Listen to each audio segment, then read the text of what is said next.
Today on the bench we have a TRS Challenger. This is a model 1400, so this is a sideband AM base station radio, and I think it's probably safe to say this one got zapped through the antenna connector. I don't know about direct hit, but yeah, I'd have to assume it got a nasty tingle through the antenna connector. Probably the first giveaway there is, you see that brown line right there? That's not supposed to be a brown line. There's supposed to be a copper trace that runs between one side and the other. That's the SWR bridge. The antenna connector is actually right there on the back side of the radio. It's missing. Someone, I guess, attempted to repair this. There's actually just a piece of wire just floating in midair out here, bodged between there, which does make a connection, so it does, signal can pass through that. But yeah, the SWR bridge is useless as it is, so I'm going to have to pull that off, pull the board off, and actually lay down a copper trace that exact width, just as the engineers designed it, the same width, laid down flat against the board. So I'll have to epoxy it down to the board, so the SWR bridge actually works in this thing. But that's the least of its concerns. For starters, you turned it on. Yeah, it's the radio really didn't hardly do anything. Receive was just, well, it didn't. It's been a journey. If I had done video troubleshooting this thing, it'd have been a couple hours worth of video just doing the troubleshooting on this thing. Several transistors, FETs, which are transistors, but so several bipolar transistors, several FETs, diodes, and even a relay later. I've finally gotten to the point where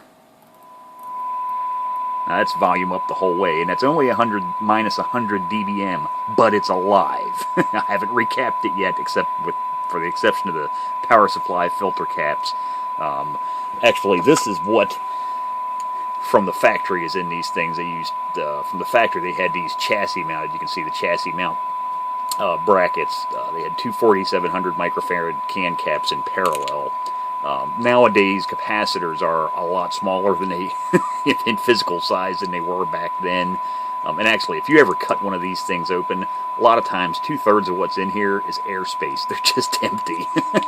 But so I was able to remove these, just pull the wires out of the circuit board. That's all they had was wires running from the caps that mounted right here down to the circuit board, and I was actually able to just then install a single 10,000 microfarad capacitor directly to the power supply board. So not only is it higher capacitance, but I only needed one capacitor instead of two. The reason I did these was, the instant I finally got to a point where I was getting some sound out of this thing, it had a horrible hum. One of these two caps, or it could be both, I didn't test them, but at least one of these two caps is bad. I'm assuming it might even be both, because if one of them was still good, it really shouldn't have had that much AC hum. But I've replaced both of those, like I say, put that cap in, and that got rid of that hum problem. But yeah, I've had a couple of the RF amps, the mixer. I finally started to get some receive, barely, and we're talking with blasting this thing with like minus 30 dBm. I was finally starting to get something. But the EGC circuit was not working, so that's the automatic gain control. And I will give a few tips on troubleshooting something like that. And it doesn't really pertain even so much just to a circuit like that. It can be anything. But the problem that I had was, radio turned on. Now, you didn't even need anything attached to the radio. Just turn that down. Actually, just turn it off. So like I say, you don't even need a signal generator attached to the radio. Nothing connected to the antenna connector. The meter was pegged full right, and I mean hard full right. As soon as you turn this radio on, bang, the meter just slammed to the right, and it stayed there. Once I got it back up to the point where, like I say, it was working.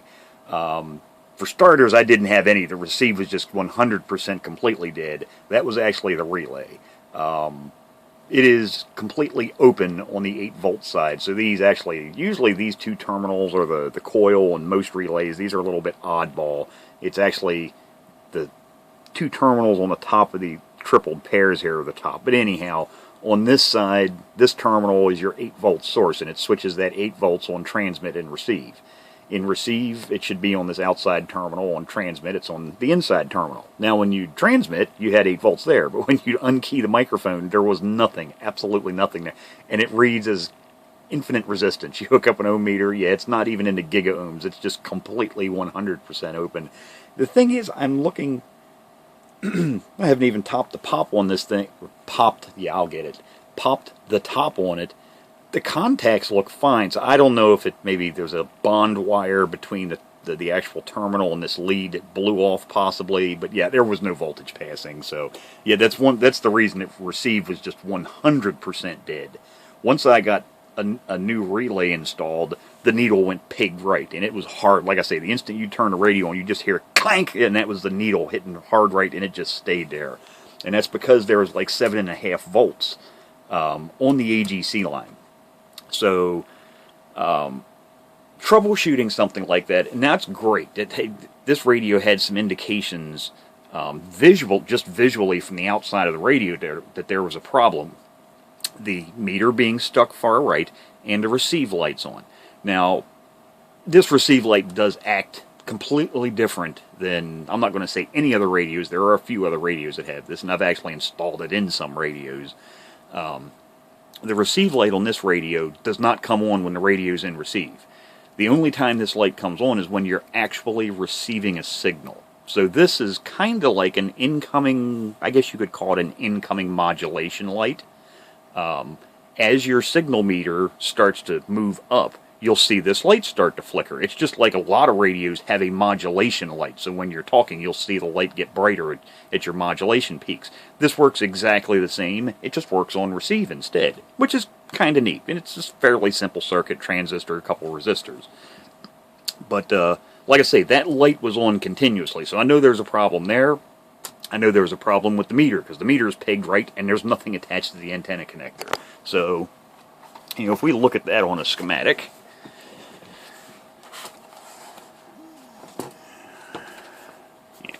this section. Yeah, and this is one of those schematics that just goes from one page to the next, to the next, to the next, to the next, and the next, and the next. Yeah, it's just pages and pages and pages of schematic. But the circuit we're concerned... Well, actually, if we start over here at the... where the indication was that there's a problem. So we know we don't actually have any receive. I didn't have any receive because there was nothing coming in. But I had a full meter deflection. And the receive LED was on. So what are some of the things to look at would be what's common in that. So here's our S meter, okay? And you can see there's our S meter adjustment. Now it's the same meter as used for RF output power and incoming signal. So, you know, here's the sample from the transmit power, and then in receive, power comes this way to supply voltage to this meter. And you can see right here, this is part of the channel selector board, right here is our receive indicator light. And there's the transistor, like I say, that actually blinks that on and off. But you can see that's actually also, there's a tie point right there. That's a dot. So that's not crossing over. There's actually a connection. So you can see both the S meter and the receive LED are both attached to the same point. So something is supplying voltage, at least to this junction point right here, that it shouldn't have any voltage. So the easiest thing to do a lot of times in cases like this is just start disconnecting circuits. Could there be some stray voltage somewhere coming back up from the transmit line? Is there something coming down from the first RF amp stage? Which direction? Easiest thing to do a lot of times is find series components. And what I mean by that is find parts that are in circuit traces that are attached to that are in series, not three-legged parts like transistors. You want to find a part where you can just desolder one leg and fold the component up out of the radio. So in this case, we've got a diode right here. So it's real easy to, pull either side, the anode or the cathode side, but just desolder one side and lift it up. See, turn the radio back on, see if the problem goes away. Now, what I'll usually do, just a little tip, I just take these little, you can get these cheap little things on eBay, little test clip grabbers. I don't actually, these are ones I don't actually use as test clips. I just use these as indicators because they're so cheap. They're made in China. But what you can do is, as you're pulling parts like this, so you don't forget the part, especially if you have to walk away from your bench for any amount of time, you might forget that, if you have maybe 5 or 6 parts pulled up out of the board, you might forget one of them. As soon as you pull the component lead up out of the board, clip a little lead on it. It's just a flag. It's just a reminder. Once you actually diagnose the problem and find it, then you can just go back in and disconnect the clip, push the component back down through the board. It's like I say, it just makes it very easy to find where are all the parts that you've pulled out of circuit.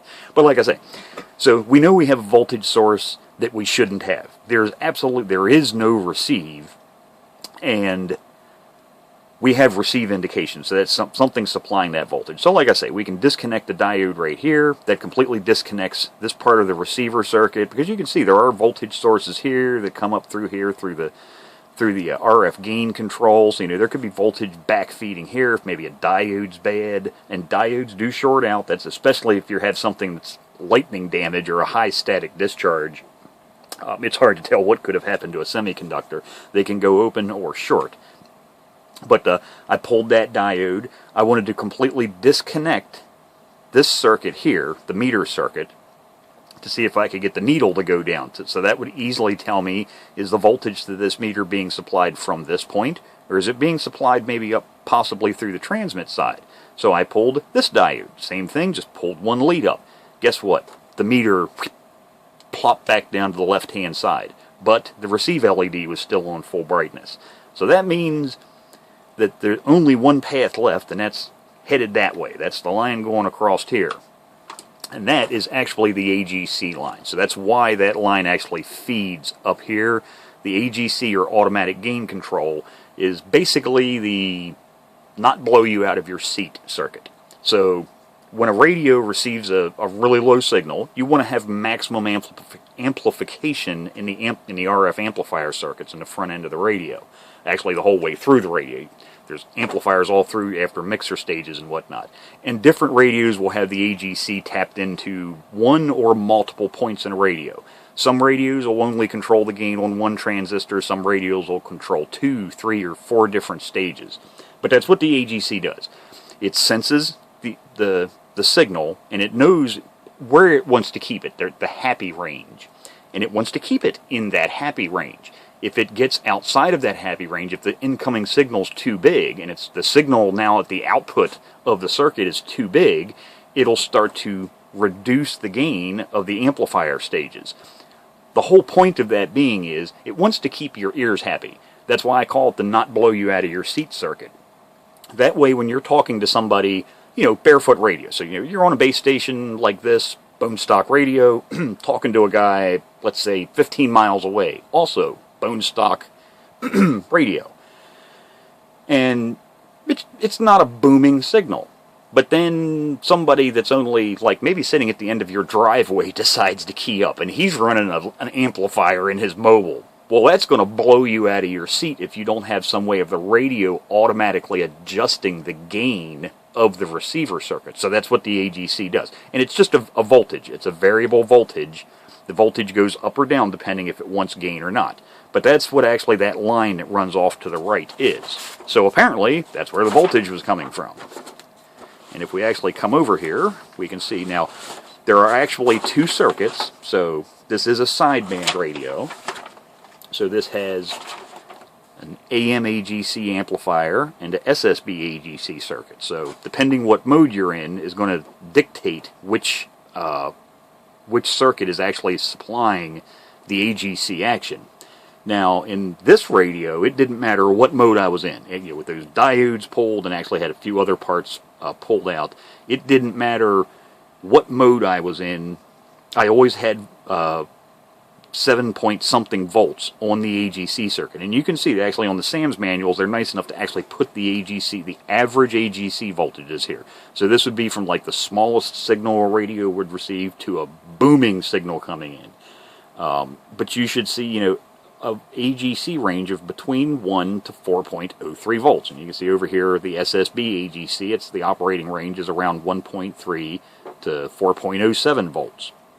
But I had 7.5 volts, something like that, all the time. It never went down, ever. Didn't change. So, easiest thing to do, again, pull apart.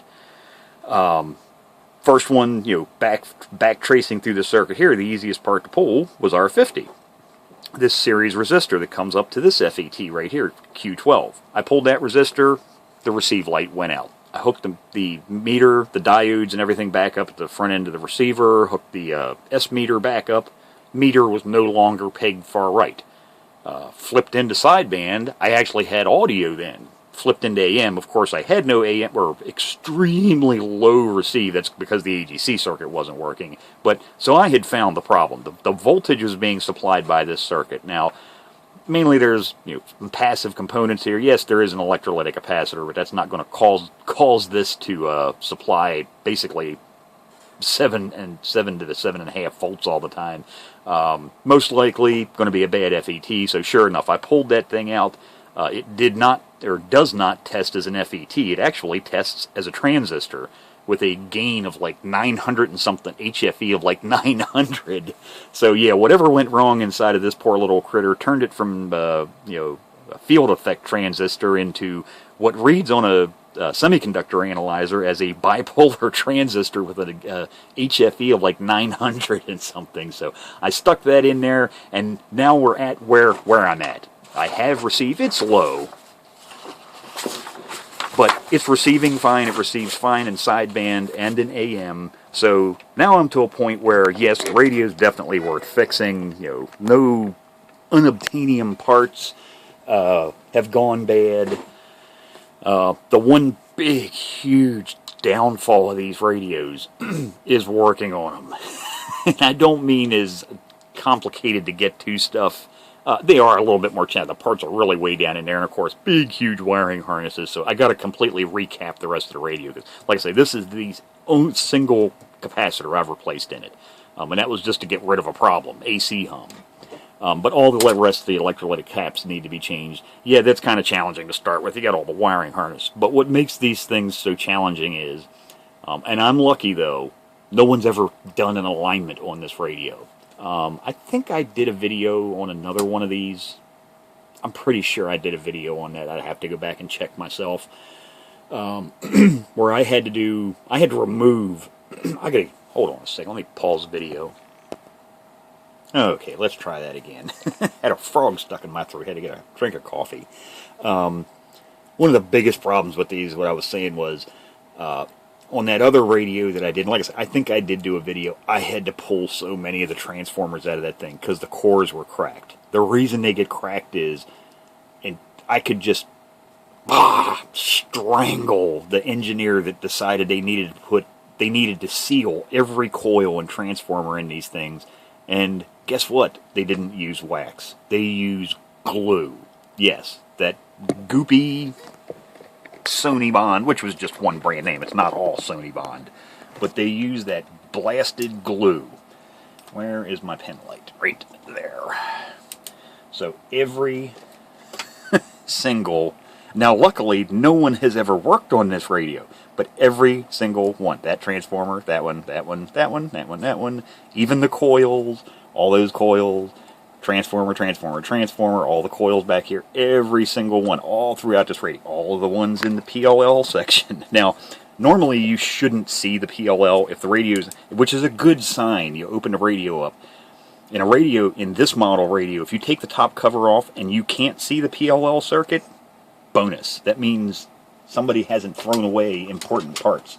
Those important parts that are very frequently missing out of these radios are these, the RF shields. It's just 2 screws. I don't know why people can't put these blasted things back in. This comes up from the underside of the circuit board, wraps up, this part here comes up through this hole right here, the gap in between the 2 circuit boards, and then this sits down on top. And there's just 2 screws that just sandwich the PLL module in there. It's very easy to get out. Take the 2 screws out, this falls out the bottom. This is a little bit more tricky, getting it up around the channel selector board and whatnot, but still, it just pulls up and out. But, so, like I said, it had that in there, so bonus. But you can see, especially on the PLL circuit, you can see the transformer cans are a little bit large. You can see that glue.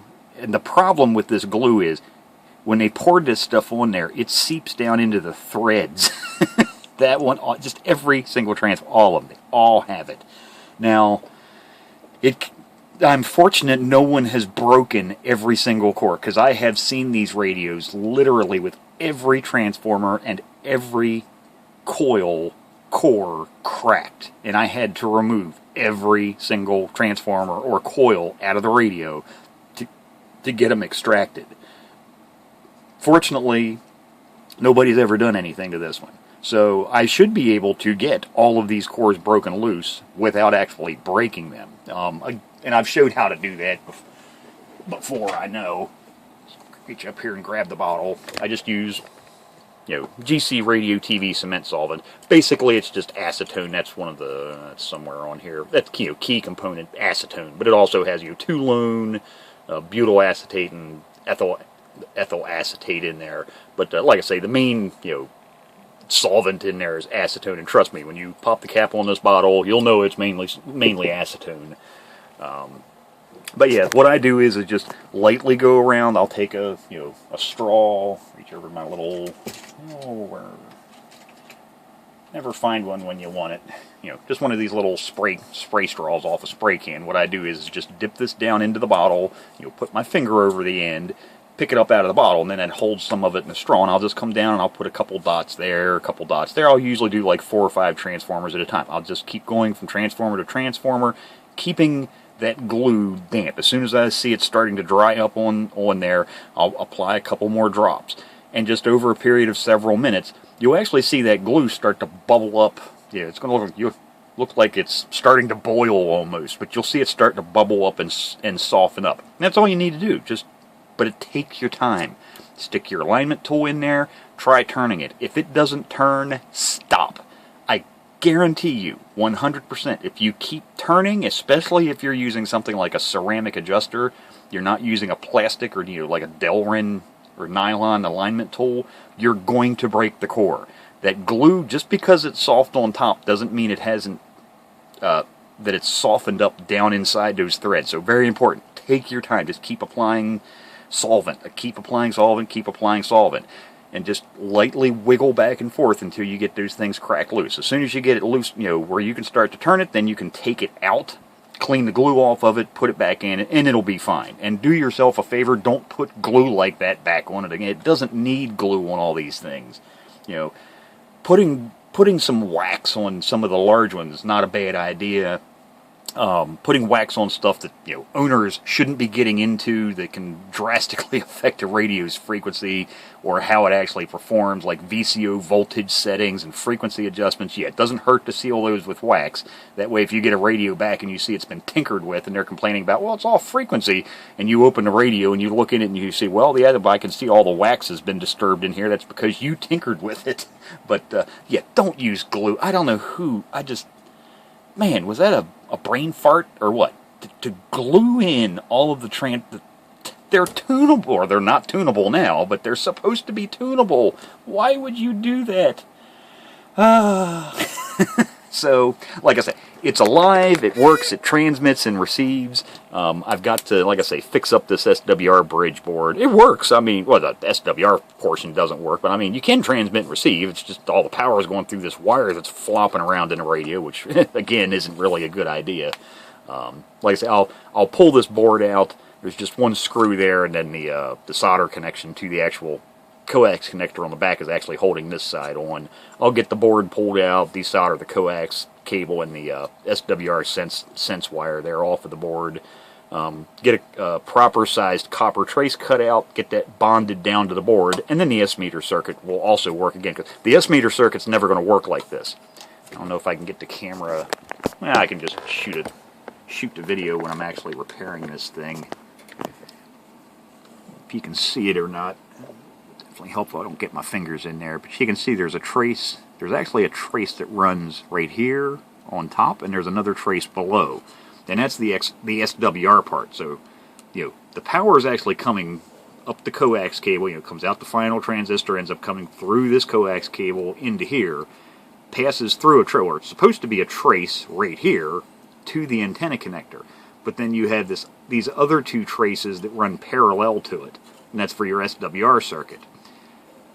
Unless that trace is exactly beside and perfectly spaced in between those two traces, the SWR circuit's never going to work, because your RF power is now floating out here an inch away off of the circuit board. It's not directly beside those other two traces, actually, of the SWR bridge. So yeah, that's got to be fixed. But so let me get back to it. Actually, that'll probably be the next thing I do, is pull that thing out and fix that up. Once I get that board fixed, I'll recap the radio. I'm going to assume recapping the radio, like I say, it receives sensitivity's definitely low. You know, that level that you heard there was with minus 100 dBm incoming signal. So that, yeah, it's not a booming signal, but it definitely should be receiving better than that. But there's no doubt in my mind, bad caps, and it just needs an alignment. So. Yeah, and I'll be spending probably about an hour to an hour and a half trying to get all of these transformers freed up. That is a tedious process. It's time-consuming and just sucks. There's no simple way to put it. It just absolutely sucks. Oh, one quick thing before I forget. I'm just looking down here and I see where this says, and I don't think I've ever mentioned that before, where this says multiband crystal. Yes, this does use a rather... I don't want to say unique, because they are used in some other radios, and not just CB, but there's this filter is different than what you'll find. Reflection of the label on that thing's just killing it, isn't it? But this filter is different than the filter you'll find in pretty much most all other AM sideband CB radios. Reason being, it's kind of like a dual filter, and the way they did that was, actually show that on the schematic as well, it'd be easier than trying to describe it.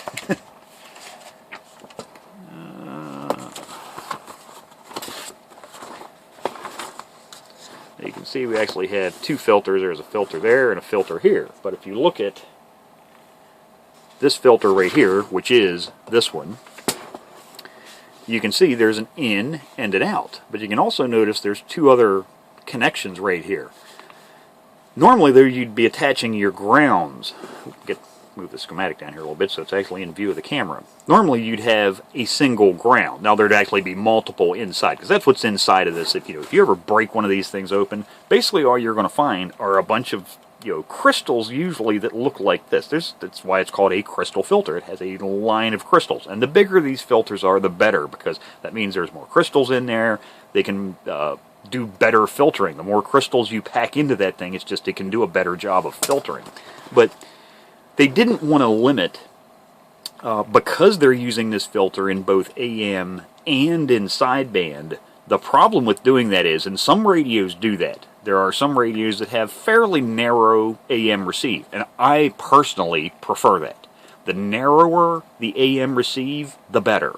Now, it does affect the audio quality because you're limiting the audio bandwidth, but I'd rather put up with reduced audio bandwidth than put up with background noise and static and all the hash and trash you listen to on the radio. The narrower the filter is, and with the sharper skirts, or the knee in if you look at it on a spectrum analyzer, the quieter your receiver is going to be. Like I say, I can put up with pinched audio as long as there's no noise in the background. That's why, for starters, sideband is so much quieter.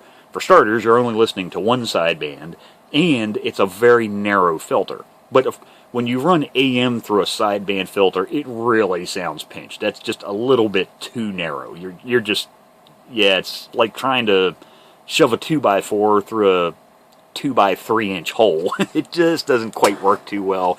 It works, but not ideally.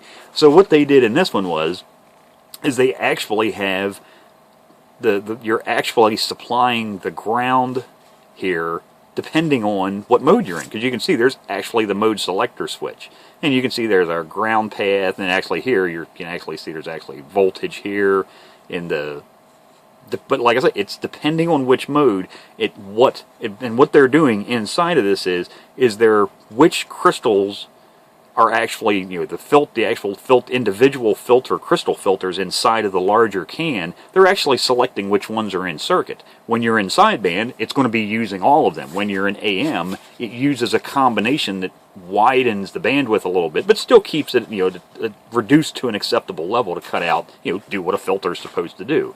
But yeah, it's nice to see that. You know, it's like I say, they didn't have to go through that extra expense. I mean, this definitely was not a cheap radio to start with, but you know, it's kind of rare to find something like that in a CB radio, a very specialized filter, like I say, that's got selectable AM and sideband. And it is a very, as you can see, it's also an extremely weird frequency. Yeah, the frequencies in this thing, the crystals, they use some really oddball frequencies. You can see that one's 9.785 megahertz.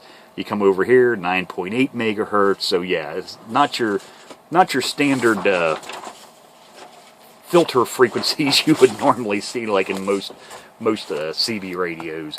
But let me get back to it. I got a lot of work to do on this thing. A lot of it's just time-consuming, just pain in the hoo-ha type work. But so let me get back to doing all that. I guess I also need to, now that I know the radio is worth fixing for the customer, because this is not my radio, you know, it is savable. I need to replace the shaft is broken off and the button's missing. That's the way the radio arrives. Actually, I should have those switches.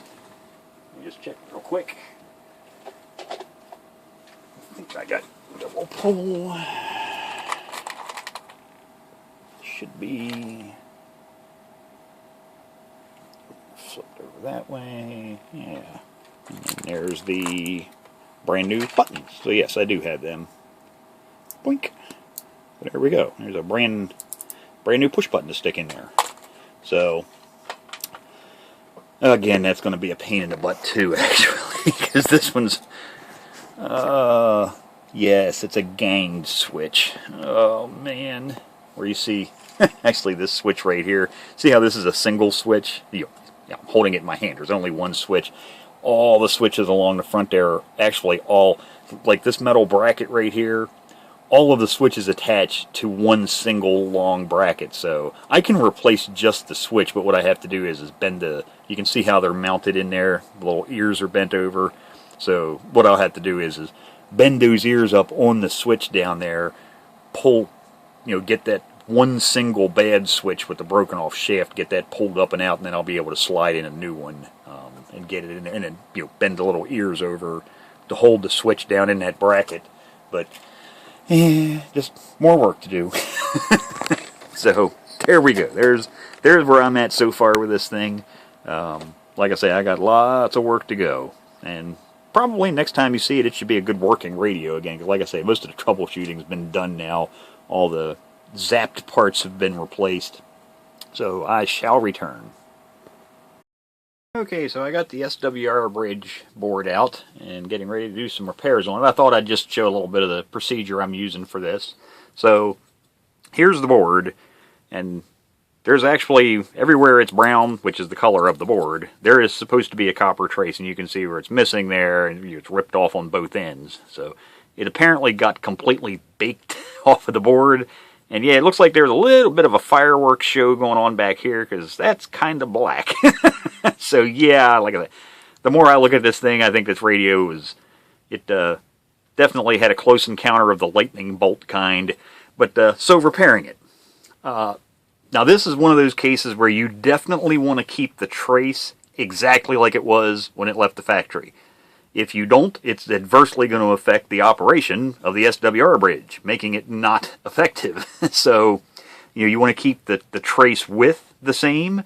You want to keep it evenly spaced, just like the original one would have been. You know, from between these, because you see there's a trace that runs here, and then another one that runs here, and it needs to be evenly spaced in between those. So, I've already, where are my tweezers? Right there. Already cut out a trace out of a piece of copper foil. So there's my copper.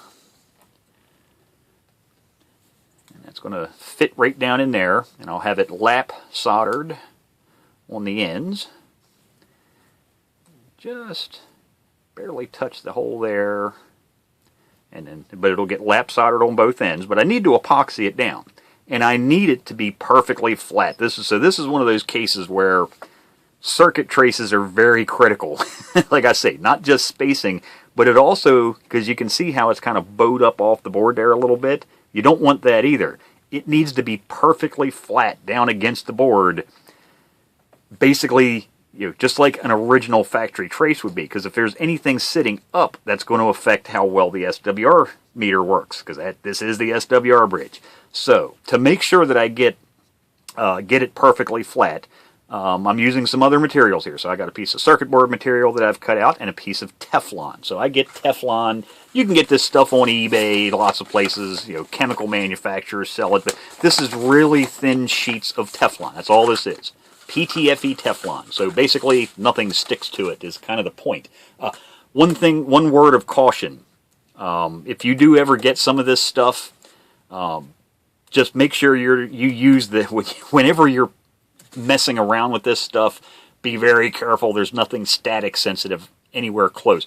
This stuff, you can see it's all it looks dirty. Well, it may not show up in a camera, but I can see it looks kind of dirty down here. That's because just stuff has stuck to it. This stuff has got to be the most static creating material on the face of the planet. I mean, you just unroll this stuff and yeah, you're going to get electrocuted because you're going to get charged. This stuff is just really highly static, field creating. So be careful. If you've got some CMOS or TTL parts laying around on a bench or something, you definitely don't want to have this stuff out because you can fry them with this stuff. Of course, I'm working on an ESD mat here, and nothing here we really have to worry about. I haven't even tested the diodes to see if the diodes are even any good anymore. They might end up being replaced. But so the procedure here is going to be to lay the trace down. I'll lap solder one end. Okay, so probably this end. I'll lap solder this end. I'll hold the trace up. I'm going to mix up some circuit board epoxy. That's actually what this is for. It's made by Circuit Works. If you ever seen me do board repairs before, you've seen me using this stuff. But it's an epoxy overcoat, but it also works underneath of the trace. It's great for bonding copper traces down to the board. You can get this from DigiKey or anybody that sells Circuit Works chemicals. But 2-part epoxy, and it's green. So, when you're done, basically they color it green so it looks like your normal overcoat. But like I say, I'll mix some of that up. I'll lap solder the end. I'll apply, and then I can lift up one end of it and get some epoxy underneath of it, so it's will be glued down to this circuit board material. Then I can take a piece of Teflon that I cut out. Okay, let me just move the copper trace out of the way. I'll lay this on top of it. Okay, and then I've cut out a piece of just some FR4 circuit board material, just non-plated stuff I buy. You see there's a whole pack of it right there. And this is going to be my clamping caul. So this will get placed down on top of it then, and I have that fit so it fits right in between all that other stuff. And then I can just come in here with some small spring clamps and clamp that down so I get really good squeeze out of the epoxy. And the circuit board, that piece of copper trace will be held down tightly against the circuit board then. Then I can just stick this in my little lab oven I have over here to the side. Just turn the temperature up to like 150 degrees Fahrenheit or something. Because heating it up that's just for speed. The hotter it is, the faster the epoxy cures. So and that's what that is a small curing oven. So I'll just pop this circuit board in a curing oven. Let this warm up. That'll cure the epoxy faster. And then I can... if there's any squeeze out I need to clean off or anything, I'll do that after the epoxy's set up. And then I can get this stuck back in the radio, and that should get the SWR bridge working again. But that's the procedure. I might make a quick little add-on to this once I get this all clamped up and everything, so you can actually see what it looks like once I have my circuit trace sandwich set up. Okay, so I got her clamped up. Trace is in there. With the epoxy. Got my sheet of Teflon in there, so it's easy to... so my circuit board, what I'm using is a clamping caul to hold force down on it, doesn't actually get glued to the board. The Teflon, anti-stick, I'll be able to just pull that off. Now I've got the thick piece of FR4 circuit board there as the clamping caul to keep good even pressure down on it. Then just a couple little spring clamps. Like I say, I'll just toss that in the oven at low temperature, like 150 degrees, so that'd be like setting it out in the sun on a hot summer day, baking out in the sun. That's about the temperature it'd get up to, but that'll just speed up the curing process of it. And once that's done, if there's any cleanup I need to do with the epoxy, I can. And if I want to apply a little bit more overcoat actually over the trace, I can. And anytime you use stuff like epoxy, you can end up with a mess. You can end up with it on your hands. It's easy to clean up. Nothing but some isopropyl alcohol is all you need before it cures.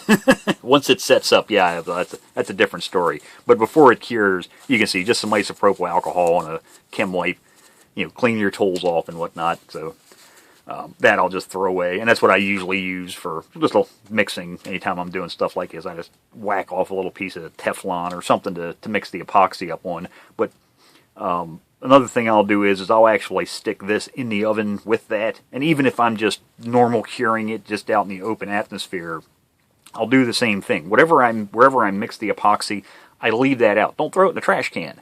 That's an easy way, because like that, I can't get to it to see if the epoxy has cured. Has it hardened yet? Well, if you leave this out as well, or in this case, if I put both of these in the oven, I can just pull this little guy back out and check it. Just touch it, and if my finger comes back green, I know it hasn't cured yet. It's still a little bit goopy. But as long as it's hardened up, then I know the curing process is done. So yeah, I usually hold on to whatever I mixed it on until I'm done, because like I say, I just use that as an easy way. Gives me something to poke at to see if it's actually hardened up yet. So once I get all this, once that's cured and done, I'll show it before I stick her back in the radio, so you can actually take a look at what the repaired board looks like. Okay, so I got the all of the electrolytic capacitors replaced in it now.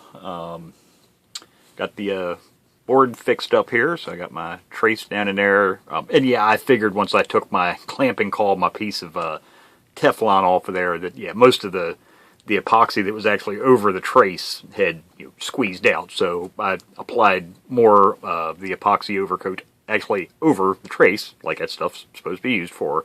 So that's ready to reinstall.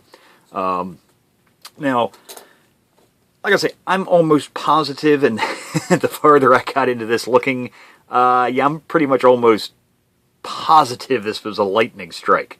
Reason I say that is not just that the trace got, I'm assuming got burned off the board. I don't know. It wasn't there. When I started on the radio, as you saw, there was just a piece of jumper wire in there. What makes me pretty much absolutely positive it was a lightning strike, if you'll notice, there's a new coax connector in the back there. Well, I installed one for a reason, because the original one definitely looks like it took a lightning strike. I don't know. I got something pointy here. I don't know if I'll get it to focus on something this small.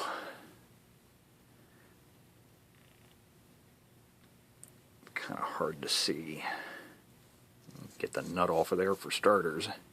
But all of that brass-looking stuff around the outside, yeah, that's actually brass, because these are normally good high-quality ones. They are made out of brass, and then they're plated. Now this is nickel-plated. The one that I installed in there is actually a mil-spec one, so it's silver-plated, Teflon insulation, gold-plated pin, yada yada, the whole 9 yards. But still, it's not like this was a cheap junk one. But it actually, God, I just wish I could get it to focus, focus. Yeah, that's pretty good. You can actually see, it's charcoal, man. It's just black and brass. The center conductor is actually about half the diameter down towards the insulator there than it's supposed to be. There's little balls of brass bouncing around in there, and copper. Yeah, this thing, and it was probably, the lightning strike came in there, and this was the first place where it had a shorter path to ground. Because the coax cable, all the connectors and everything, they have an insulator. As soon as that potential got to this point, there was no more insulation, and it could easily arc over to the outside, the shield, or to ground. So that's probably why it arced right here. Just surprised with the amount of, because man, that has to be thousands of volts to do that. Ideal in 1,000 to 1,600 volts at the most, and yeah, you'd have a hard time jumping a gap that big. I mean, that's a lot of gap there. So Don't get me wrong, even at those voltages you be getting close, but to do that much damage and arc that distance, yeah, I just highly, like I say, lightning strike. So, like I say, I installed a new, I'm not going to take a chance with this thing. Even the center conductor's blackened in there. Apparently it got so hot it cooked that thing. So, yeah, I just stuck a new one in. So, I can stick the board back in there now. Just these were the two wires. I just snipped them off. Clean. I still need to test these two diodes to ensure, last thing I want to do is resolder this thing back in there and find out, one of the diodes is burned up. So, I'll really quick check those. Clean the, if I can even get the black off of the board. Yeah, it looks like that's pretty much stuck on there. Because this is the way this thing was mounted. Actually, this direction. Because it came in from the back. So, all of that arcing happened right there, and that's why all of this schmutz is all over the place there, because, yeah, it had a light show going on in between there. So, let me get this reinstalled. I have not removed the glue off of any of the transformers yet. I like to do one major thing at a time, so get the cap changed, put the board back in, turn the radio on, make sure it's still working at least as good as it was before. Hopefully it should be working better. Like I say, I get the feeling some of the other caps, just the sound of it, especially in the audio circuit, some of those caps were probably bad. And then once I've verified that, I'll get all those transformers and coils freed up, get the glue out of those, and then I can do the transceiver alignment on it. Then I'm thinking that's probably going to be it. I won't know until I actually get into it, to make sure that there's not anything else that was damaged by lightning. Luckily, the clock works, so the IC on the clock board's good to go. Same thing with the PLL. Obviously, the PLL's working. It transmits and receives on frequency. And yes, this has a rather oddball PLL chip. You can see how big that thing is. It's like two times physically the size of what you'd see in most radios. This is a UPD 2810. So yeah, it's kind of an oddball PLL. So one downfall of radios like this, if you have problems, now if it's cap, resistor, trimmer, potentiometers, large majority of your components, standard, still made today. But when you get into stuff like that, oddball PLL chips, custom clock ICs, yeah, when you start having problems with things like that, a lot of times that can brick around. Granted, the clock's not going to brick the radio. The clock might not work. But, depending what the part is, yeah, a lot of times you can run into that. And that's one of those I tell people, even if I don't have one, I've got a pretty good collection of parts. And just parts chassis. So most of the time I can fix most anything. But even if there's something, it's just plain just can't be found. There's none, the well is dry. There's no more out there that can be found for sale. Don't give up hope. Always tell people, that's one of those things, just set the radio on the shelf for a month. Go back and look again. Or wait, 2 months or 3 months. You'd be surprised how many times, personally, I've had radios, either that or it's just a radio, I told somebody what was wrong with it. It needed an unobtainium part that I couldn't find, and they'd say, just keep the radio. And I was like, well, I'll buy it. I'll give them something for it. I don't like just taking something like that for nothing. But I'll keep the radio because I don't mind waiting. I'll just set it on a shelf. And then, a year later, I'll be rummaging through the shelves and go, there's that radio. Look at the postie note on top of it and see where it needs, a specific IC. Let's say a PLL chip or something special. And I'll go back and search through my sources, and lo and behold, there'll be a distributor somewhere in Japan or China or, the Philippines or Lord knows where that'll have, 10,000 of the blasted things for sale. That's because somebody was clearing out old inventory somewhere and bought a pallet full of the things, and now they're selling them. So yeah, don't ever give up hope on hard-to-find parts. Just because you can't find it today doesn't mean you won't find it tomorrow, a week, a month, or even a year from now. So... Yeah, and it never hurts to put out feelers. Ask contact shops, see if somebody else has one. Contact parts suppliers. Especially nowadays, there are a lot of parts suppliers that deal specifically in obsolete parts. That's all they sell. They buy old inventory from manufacturers. Or when a manufacturer is going out of business or they're stopping a production run of something, they'll sell all that excess inventory or just obsolete stuff. And there are companies out there, that's all they do. They buy that stuff and then sell it. But like I say, a lot of times in the meantime, there's kind of a lag time. The manufacturer's still got the junk sitting in a warehouse somewhere, or they haven't sold it yet. The market or everything that was available in the market has dried up, so there's nothing left. The manufacturer finally gets around to selling that excess inventory, and then it finally shows up. So like I say, never give up hope. But yeah, luckily it didn't look like this needed anything like that. So like I say, let me get it back together, fire it up, make sure it works, then I'll get the transformers, coils freed up, get the alignment done, and keeping the fingers crossed there's no more lightning damage, because honestly it really wasn't that bad. Connector, some board repair here, that's, just time consuming, that's not really much for parts, the connector. A couple transistors and an FET, and the relay. That's it. It looks like probably the majority of the the current, went to ground right here at the jack. That's what absorbed most of that jolt. Some of it obviously came through here because it damaged the trace on there. But yeah, it looks like this basically acted as a shorting fuse, and this basically protected most of the rest of the parts in this radio. So anyhow, I'll be back in a minute. Okay, so she's pretty much done other than sticking the end caps back on it and the bottom cover and actually screwing the top cover back on. Man, this is definitely one of those radios that just makes you go, ah! Every time you'd think you'd have everything repaired, you'd find something else wrong. So, I think the last section of the videos where I showed it, I had changed the electrolytic caps. I don't think I had put the SWR bridge board back in it yet. So all of that's done, and I did all of that, and figured, okay, it's ready for the alignment. So I get going through the alignment procedure. Align the PLL circuitry, the synthesizer circuit. Everything turned out fine. Align the transmitter. Yeah, didn't have any problems with the transmit circuit. The transmit alignment section went just fine. Went to do the receiver, yeah, not so much. Now, it received fine. Well, actually, I guess if I had stuffed in probably an extremely large signal, I would have to guess, I didn't check it because I really quickly found there was a problem. But there was a problem with the AGC circuit, so the automatic gain control. What that circuit does in a radio, pretty much all radios have them, and not just CB radios, amateur radios, televisions have them, anything that's a receiver where the signal strength can vary. And it's why you need an automatic gain control circuit is because your incoming signal could be little teeny tiny signal, it's a really distant station, or, in the case of the CB radio, there could be somebody literally sitting in a car, like if it's a mobile radio. If you're talking to a person in a car that's right behind you, that's going to be a needle-bending signal. You need to be able to basically attenuate those really strong signals.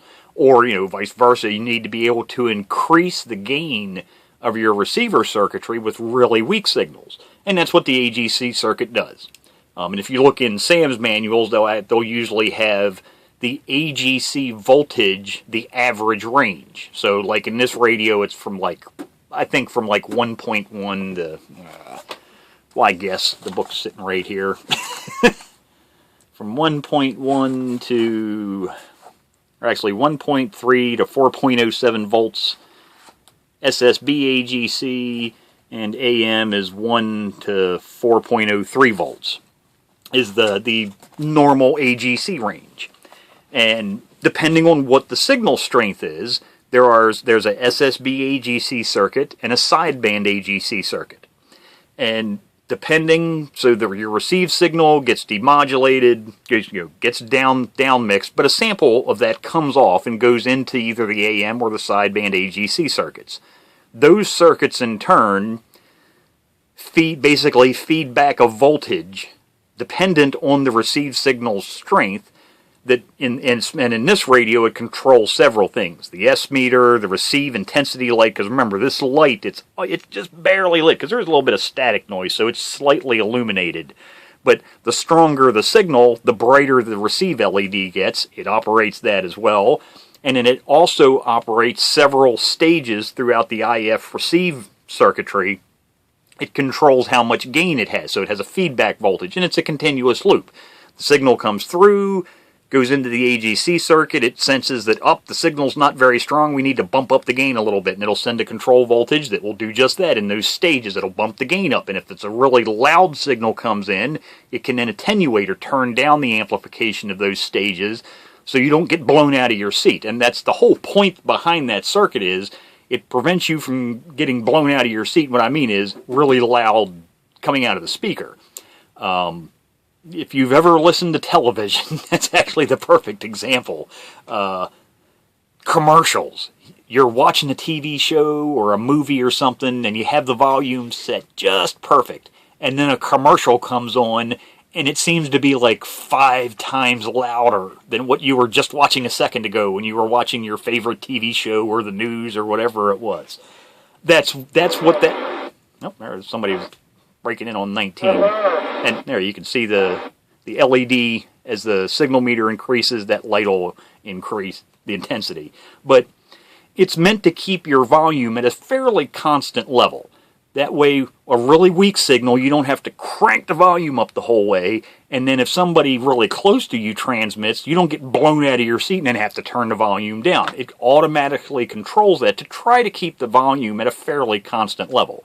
Well, like I say, in this radio, that AGC voltage is also used to drive the RF receive signal strength meter, and it also controls the receive intensity light. And initially, the problem that I first noticed was I didn't have anything, no coax cable attached to the back of the radio, and I had like an S2.5 to like a S3 with no signal coming in. Antenna was not connected, no signal generator, no nothing, just an empty socket in the back. And I was shown like an S2.5 to an S3 signal. So yeah, obviously had a problem. The volt, and that's what the problem was, where I was supposed to have like 1.1 to like 1.3 volts, depending on the mode.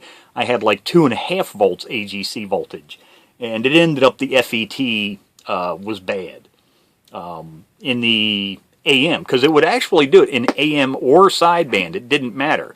If you were in AM or sideband, the meter would stay the same, but it was the AM FET, because actually in this radio they use an IC, or an integrated circuit, for the sideband AGC, and they use an FET for the AM AGC.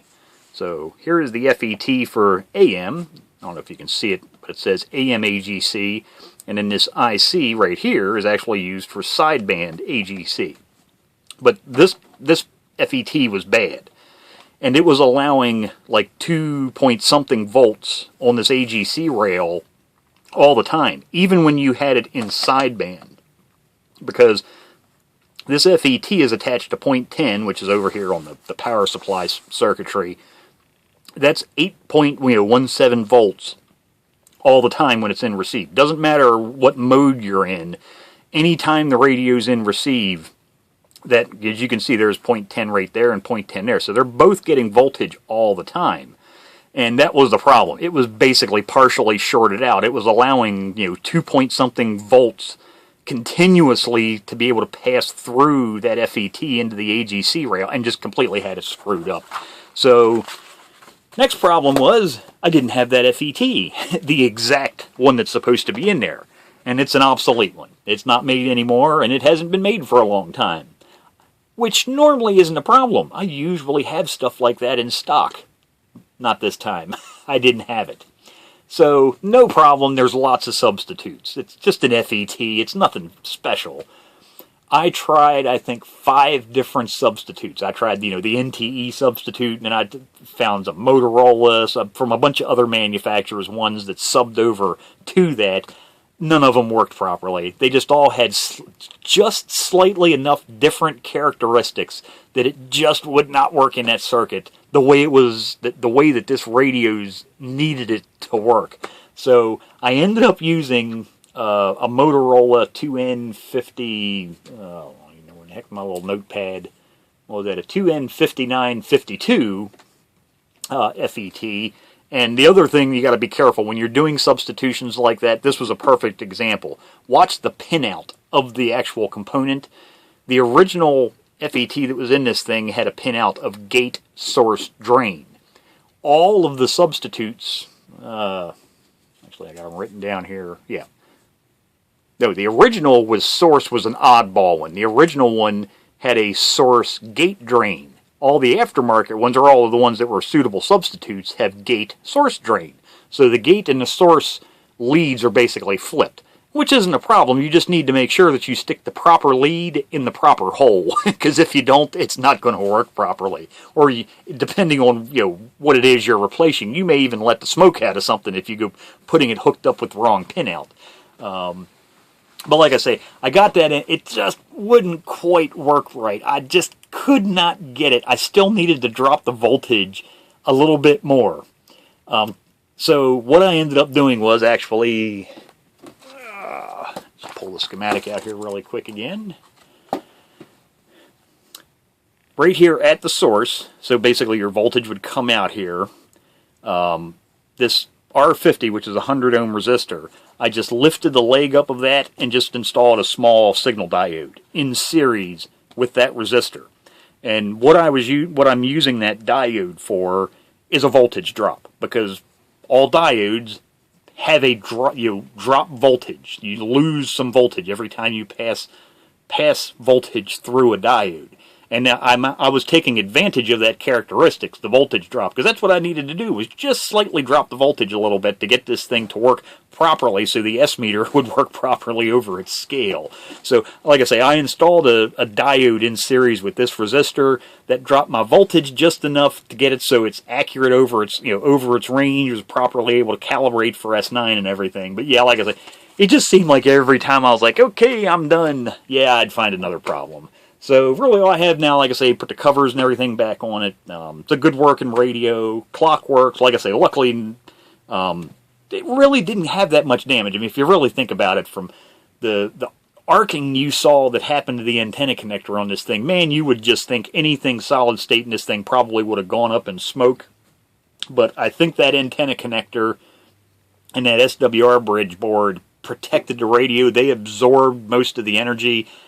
And only the first couple components in the receiver circuitry, to include the AGC circuit, basically at the front end of the the receiver circuitry, were the things that took the brunt of the force. The FET doesn't surprise me. FETs are very static sensitive. They don't handle voltage spikes well. That's why you're supposed to be when you're working with FETs or anything like that, you're supposed to be using an ESD mat, static straps, the whole 9 yards, because they can get zapped fairly easily. So yeah, it doesn't surprise me that one was burned out. But so otherwise, good radio. I have already cleaned the knobs up on this, and the faceplate. The screws, and I did have to replace both the speakers. One speaker was disconnected. That's the way it was when the radio came to me for restoration. The speaker was not even hooked up. It didn't work at all. The other one worked, but it sounded horrible. It sounded like the voice coil was starting to bind in it. So I replaced both of those speakers. The paint was all boogered up on those screw heads because, they stick up above the cover. So anytime you slide, if somebody slides something across the top cover, the screw heads are going to be the first things to lose the paint. So yeah, I repainted all of those, and I need to repaint then the other 4 screws that hold this top cover down. But, so there's a pair of new speakers in there, and pretty much the inside still looks the same as the last time you saw it, other than the SWR bridge board has been installed. But, yep, so the last thing I want to do, they don't do a very good job of tying up the wiring in these things. They actually use like twisty ties, like, you get at a grocery store, like you twisty tie your grocery bag, or, trash bags with. Yeah, I'll take those off and actually put some proper wire ties in here. And that's the way they left the factory. Actually, a lot of radio, you'd be surprised, a lot of manufacturers have used wire ties like that over the years, actual twist ties. And even today, I see radios that come out, currently made ones, they'll use twist ties. But yeah, I'll pop those outputs and do a little bit better bundling job on some of this wiring. But yeah, other than that, it's done. It's now a good working radio and ready to send back to the customer. So there you go. There's a TRS Challenger model 1400 AM sideband base station radio ready to be put back into service.